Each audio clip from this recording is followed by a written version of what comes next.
Welcome back to my channel. तर इथं बघा आता अंगणात आज आवळा कँडी बनवायची होती आणि धूळ वगैरे भरपूर होती, म्हणून आहोंनी STP चालू केला आणि इकडं सगळं धुवून काढायला लागले होते. म्हटलं एकदम स्वच्छ वाटत होतं कारण दिवस मावळतीला आला होता आणि असं मातीचा एवढा छान सुगंध दरवळत होता की खूप छान वाटलं. आणि म्हटलं चला झाडू मारायचं माझं एक काम वाचलं होतं, कारण आता मला इथं अगोदर झाडू मारावा लागला असता, पण आहोंनी सगळं ते पाईपच्या प्रेशरनी सगळं कचरा वगैरे गोळा केलं इकडं. आता तर चला आता बनवून घेते मी, लागते तयारीला. एक एक तयारी होईपर्यंत बराच वेळ जाईल आता.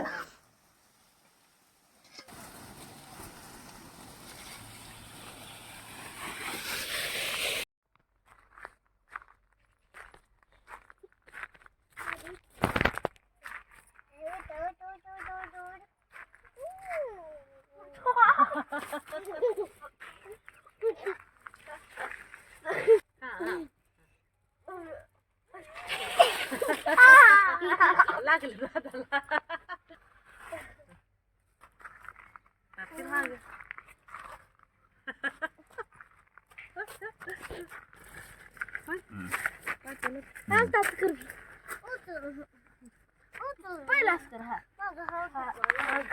पिलू तीन नाळी काशीत सोडतो का?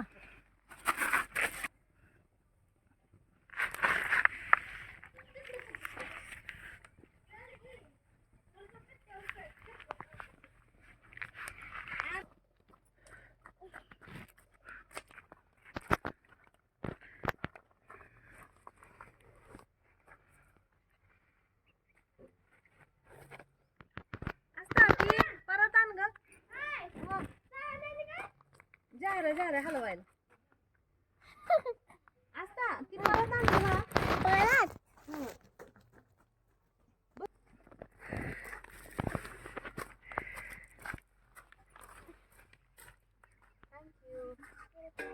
आपल्या मी अंतराला ठिकी तर द्या द्या. ओके ताई ती कॅरेट मध्ये ठेवली ती 2-3 आंबा झाली. कोण घ्यावं इकडे इथे ठेव, ही वाळते मग आपण टाकू तो रावळा आणि वजन करून ठेव खाली. आता इकडं आम्ही आवळे वजन करून घेणार आहे वजन काट्यावरती. अरे वाजताची आज खूप जास्त हेल्प चालू आहे मला. हा असताना आणून ठेवलं सगळं. म्हटलं आवळे मोजून घेतले तर साखर घालायला प्रमाण व्यवस्थित सापडेल ना, म्हणून. 9 किलो झाले. ओ बादलीचं वजन आहे त्यात. चला अंतरून ते तर मी बसायला टाकते खाली.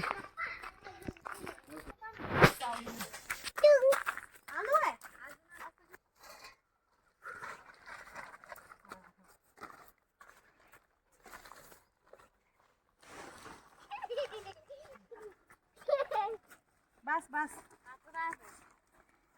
आपल्याला बसायला बस की, आता एवढं लागत नाही.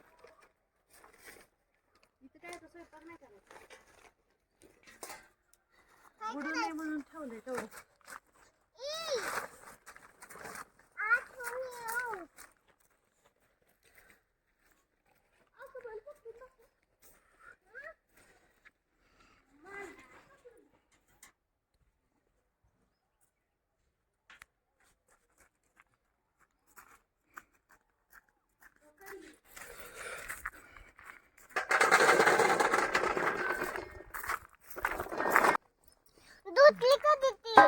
मगाशी आपण दोघींनी धुतलेली नाही वाळली, आता धुतली ती.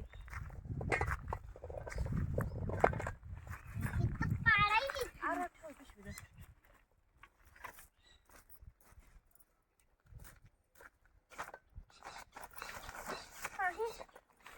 खराब आहे राहू दे.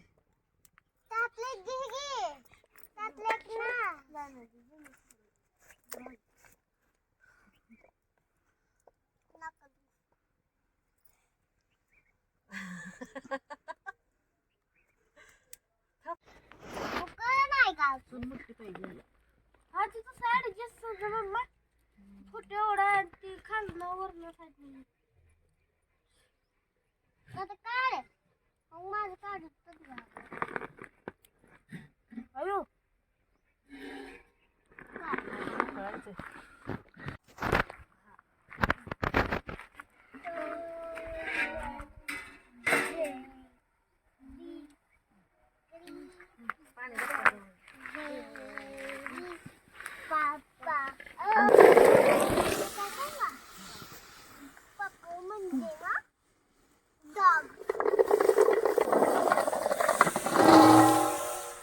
तसं तर आवळा कँडी करताना आवळे वाफलून घेऊन केली की खूप छान होते, पण काय होतं की आता मला जास्त क्वांटिटीमध्ये बनवायची असते आणि अगदी आता आपल्या पुरणाच्या चाळणीमध्ये किती बसतात ना, आणि तेवढं म्हटलं तर अख्खा दिवस जायचा. मग मी काय करते की मोठ्या पातेल्यात पाणी घेऊन शिजवूनच त्याच्यामध्ये बनवते. आता हे आवळा शिजवण्यासाठीचं मोठं पातेलं आहे बरं का. तुम्ही म्हणताल ॲल्युमिनियम वापरले, मोठं काय एवढं मोठं भांडं नाही आहे माझ्याकडे स्टीलचं, आणि अगदी काही जास्त शिजवायचं नव्हतं, अगदी त्याला थोडंसं शिजवून घ्यायचं होतं. त्याच्यामुळे मग हे दरवर्षी आवळा कँडीसाठी आम्ही हेच पातेलं वापरतो नेहमी.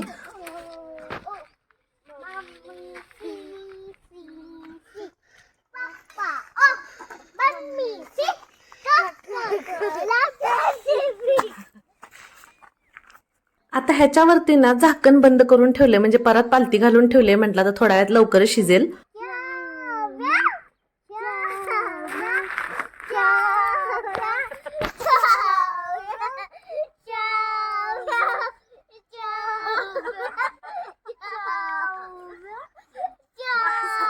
आरव असताना असं खेळताना बघून लहानपणीचे दिवस आठवले आणि खूप छान बरं का. त्यांच्यासोबत मी सुद्धा भरपूर एन्जॉय केलं. त्याच्यानंतर मग मामा आले होते बाहेर बसायला, आत्ती सुद्धा आल्या होत्या. मग मामांचं चहा पाणी झालं, तोपर्यंत आत्तींनी आतमध्ये सगळं आवरून घेतलं होतं. आता सगळेजणच बाहेर आलो, तर आता मग काय निवांत सगळे बसू आता इथं. आता म्हटलं बराच वेळ झाला होता, आवळे शिजले असतील बघावं म्हटलं, म्हणून मग वरचं झाकण काढलं मी आणि बघते तर काय एकदम छान, म्हणजे एकदम परफेक्ट असे आवळे शिजले होते, जसे आपल्याला पाहिजेत तसे. जास्त आवळा शिजू पण द्यायचा नाहीये, जसं आपण वाफलून काढतो की नाही अगदी तसा शिजला होता. इथं बघू शकता, हे बघा, फक्त ना त्याच्या फोडी अशा सेपरेट व्हायच्या मार्गावरतीच होत्या. तर म्हटलं चला आता काढून घेऊया सगळा आवळा बाजूला, म्हणजे पटपट आपल्याला त्याच्या बिया बाजूला काढता येतील म्हणून. तरी पण एक मी इथं साईडला काढला होता बघा, आणि तुम्हाला दाखवते बघा. अगदी हलकसंच मी प्रेस केलं तर एकदम व्यवस्थित, आणि अजिबात म्हणजे अशी फोडी एक्स्ट्रा कुठे फुटलेली नाहीये. तर मग आता घेते काढून मी सगळं आता परातीमध्ये.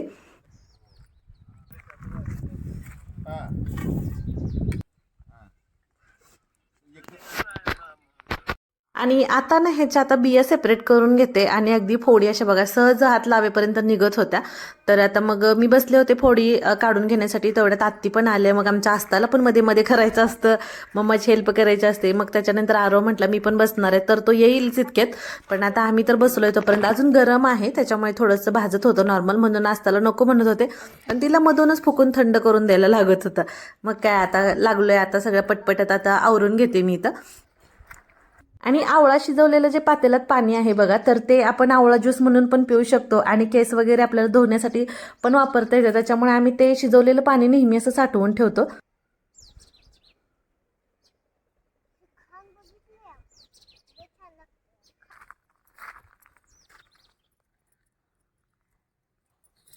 आता सगळ्या फोडी तर आपण करून घेतल्या होत्या, बिया बाजूला काढल्या. आता तुम्हाला माहित होतं 9 किलो 130 ग्रॅम आवळा होता, म्हणजे जसा जेवढा पण होता तेवढं मी वजन केलं होतं.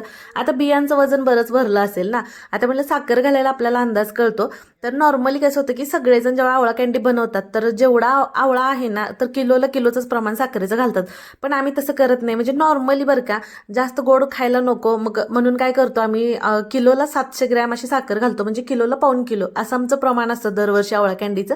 पण ह्या वर्षी मी त्याच्यापेक्षा सुद्धा कमी घालते इथं. तर सगळं अगोदर मी इथं आता थर लावून घेते बादलीमध्ये. आता ही तुम्ही बऱ्याच वेळा मला म्हणता की ताई प्लास्टिक वापरलं किंवा काय असं, तर जी स्टीलची भांडी असतात ना, डबे वगैरे, तर त्याला असं आतमधून आवळ्याची जी आंबा असते ना, त्यांना असं होलं वगैरे पडतात. मग ही जी बादली आहे ना, ही काय कलरची वगैरे नाही आहे. आमच्याकडे पहिले जर्सी गाया होत्या ना, तर त्यांच्या पावडरीची बादली, आणि ही फक्त आम्ही आवळा कँडीसाठीच वापरतो, आधीमध्ये आम्ही कशाला वापरत नाही दुसरं. तर इथं बघा, आता खाली आवळ्याचा एक थर द्यायचा, त्याच्यावरती साखरेचा एक थर द्यायचा, परत त्याच्यावरती आवळ्याचा थर द्यायचा, परत साखरेचा थर द्यायचा, असे थरावरती थर सगळे द्यायचे. आणि आता मी तुम्हाला म्हटल्याप्रमाणे आता इथं सगळे थर देऊन घेते. आता मी आवळा टाकत होते खाली, आणि आत्तीवरून साखर टाकत होत्या, आणि आमच्या आस्ताची मध्येच लोडबोड सुरू होती. तर चला आता पटपट आवरून घेते. आणि इथं बघा जवळून सुद्धा दाखवते तुम्हाला. एकदम असं झाकण बंद व्यवस्थित ठेवायचं, म्हणजे ज्याच्यामुळे आता कधी कधी स्टीलचा डबा जर असेल तर त्या झाकणाला सुद्धा पाणी धरतं, तर तसं पाणी पडायला नाही पाहिजे ह्याच्यामध्ये, नाहीतर आवळा कँडी खराब होते. आता इथं बघू शकता, हे बघा, आता इथं तर जवळपास माझं सगळं होत आलेलं, अगदी थोडासाच आवळा बाकी होता, तर आता ते पण ह्याच्यामध्ये मी टाकून घेते सगळा. तर इथं ना आज मी 9 किलो आवळ्यासाठी ना 5 किलो साखर वापरली बघा. आणि आता हा सगळ्यात शेवटचा थर होता, आणि इथं बघू शकता एकसारखं पूर्ण सगळीकडे थर लावून घेतला, आणि ह्याच्यावरती झाकण बंद करून ठेवते. आता हे आपण 3 दिवसानंतरच खोलणार. पण आता कसं होतं की गोडे असल्यामुळे ना मुंग्या वगैरे लागतात, तर मग मी काय करते, नॉर्मली परातीमध्ये पाणी ठेवते, आणि त्याच्यामध्ये ही बादली ठेवते, आणि वरती झाकण बंद करून ठेवते. आता हे असं ठेवलं तर डायरेक्ट 3 दिवसानंतर मी तुम्हाला दाखवते. आता इथं बाहेर अंगणात खॉटवरती ना खाली अशी एक चादर अंतरून घेतली होती आणि त्याच्यावरती ही ठिकी अंतरली होती. आता तसं तर कॉटनची साडी वगैरे असती तर ती टाकली असती तरी चालली असती, पण माझ्याकडे नव्हती. आणि नॉर्मली आवळ्यासाठी म्हणजे आवळा कॅन्डी बनवताना जी वापरली जाणारी बादली, आवळा शिजवण्यासाठी जे पातेलं होतं आणि ही जे ठिकी असतात ही फक्त ना आम्ही आवळे बनवण्यासाठीच म्हणजे आवळा कॅन्डी, आवळा सुपारी बनवण्यासाठीच वापरलेली असतात. त्याच्यानंतर ती ठेवून टाकलेली असतात. मग तीच होती तरी स्वच्छ धुवून घेतली होती, सुकवली त्या ठिक्यांना आणि परत नंतर इथं घेतली होती. आता बघा इथं ही जी आपली पुरणाची जी चाळण आहे ना तर त्याच्यामध्ये आवळे असे काढून घेतले त्या पाण्यातून, कारण आता साखरेचं भरपूर असं पाणी झालं होतं ना. मग आता भरपूर असं ठिक्यावरती पडेल, लवकर सुकणार नाही म्हणून त्याच्यातून काढून घेतलं पाणी अगोदर आणि मग असं सगळं व्यवस्थित असं छान असं इथे आता पसरून घेते बघा. बघू शकता कलर किती छान आला इथं. तसं तर तुम्ही भांड्यात परातीमध्ये वगैरे पण असं सुकायला ठेवलं तरी चालतं, पण आता आमच्याकडे जास्त क्वांटिटीमध्ये बनवतो ना त्याच्यामुळे काय मग असं तेवढ्यात भांडी किती ठेवणार ना आपण असं, त्याच्यामुळे असं निवांत मोकळ्या अंगाने आम्ही ठेवतो. आणि हा जो आवळा सरबत आहे ना म्हणजे हे जे पाणी राहिलं होतं, पाणी तयार झालेलं साखरेचं आणि आवळ्याचं, तर ह्याला छान गाळून काचेच्या भरणीमध्ये इथं मी ठेवून देते आता फ्रीजमध्ये. जवळजवळ 6 महिने हे आपल्याला आरामात आपण ह्याचा आवळा सरबत करून पिऊ शकतोय. मी अगोदरच्या व्हिडिओमध्ये पण तुम्हाला ही क्लिप शेअर केली होती, पण आता आवळा कॅन्डीचा ब्लॉग आहे म्हणून ती क्लिप परत एकदा मी कंटिन्यू केली. आणि हे बघा 2 दिवस मी उन्हामध्ये सुकवली होती. ऊन काही कडक नव्हतं बरं का, त्याच्यामुळे उन्हातच सुकवली.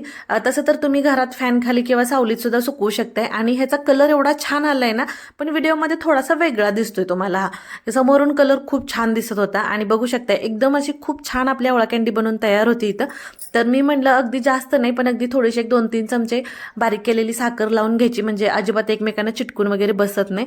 आणि आता इथं मी तुम्हाला दाखवते बघा, एकदम असं अशी पूर्ण सॉफ्ट झाली होती बरं का. तर हे बघा इथं बघू शकता, हे बघा म्हणजे असं खायला पण अशी एकदम छान वाटते.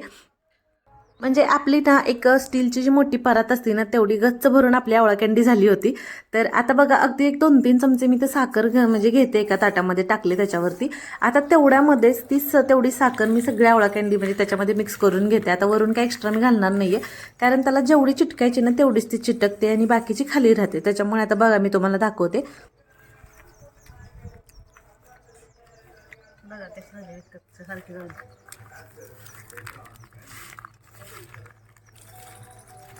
लेमन गोळ्या लहानपणी खायला तसे दिसायला. हा होय होय.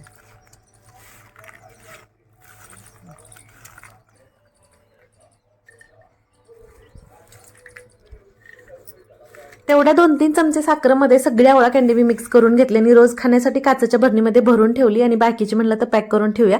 आणि जसं की तुम्हाला म्हटलं समोरून कलर खूप छान दिसतोय. आज जरा आबाळ पण आलं होतं, ऊन नव्हतं, त्याच्यामुळे व्हिडिओमध्ये थोडासा वेगळा दिसतोय, पण खूप छान झाल्या आवळा कॅन्डी. तर तुम्हाला कसा वाटला ब्लॉग नक्की कमेंट करून सांगा आणि व्हिडिओला तर लाईक शेअर सबस्क्राईब करा. चला भेटू परत, बाय बाय.